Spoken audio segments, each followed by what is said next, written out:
I need to occasionally hand plane a long board, and this would be awkward without a simple fixture for the workbench. It is a post and dowel contraption that I found in a Tage Frid publication. And in this video, I recreate a similar design in SketchUp.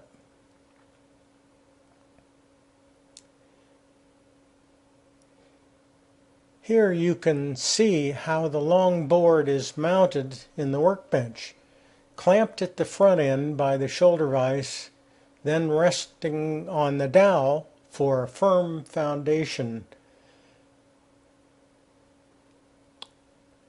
And here is the simple design, dimension design post with through holes and one single dowel.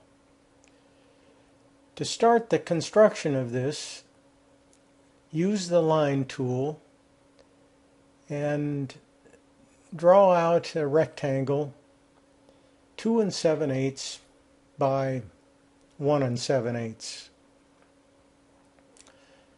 Make that a component, and we'll call it the post.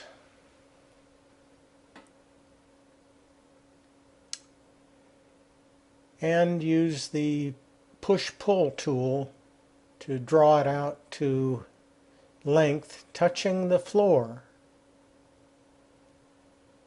And I need to reference this floor location on that pad, foot pad.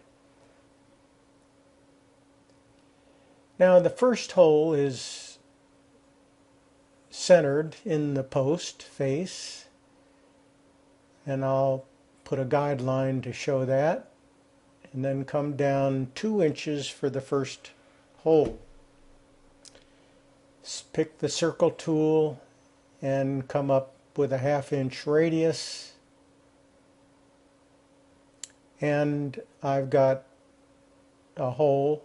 At this point, there's a tendency to go ahead and turn this into a hole with the push-pull tool, and then copy the hole down to the next location 3 inches below spacing, and then of course doing an array with a command that would continue to space out 10 of these holes.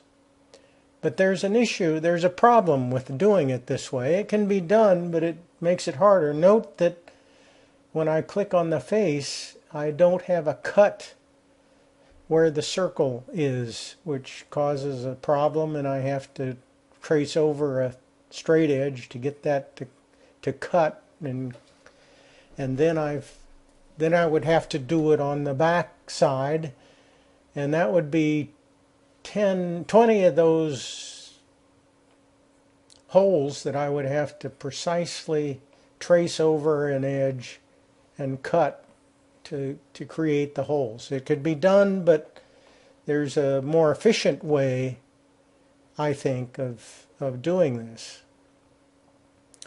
And so I undid all that stuff and went back to just having the hole, not the hole, just the circle placement, not making the push-pull for the hole, and then just copying the hole down 3 inches, not the hole, I keep saying hole, just the circle itself.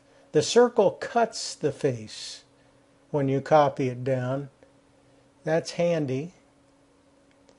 And we can do a command, an X10 command, which creates the rest of the holes at an equal spacing down to the bottom. And now you can see all the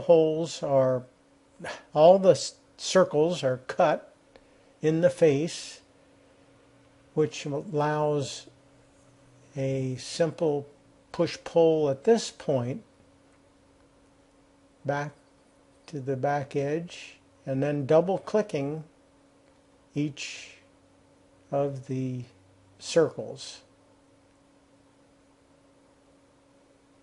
creating clean holes in all of these locations without having to trace over 20 times at a very precise thing.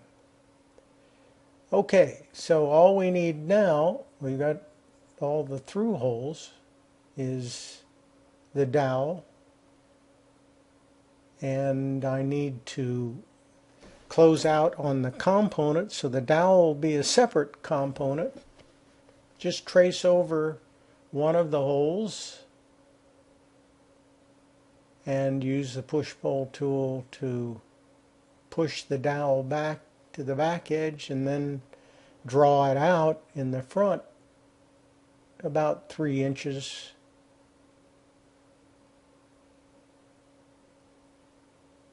And I didn't make this a component. I'll do that now and call that dowel. And that completes the design. There are probably many other ways of doing this, perhaps with plugins that are even more efficient. But this certainly works.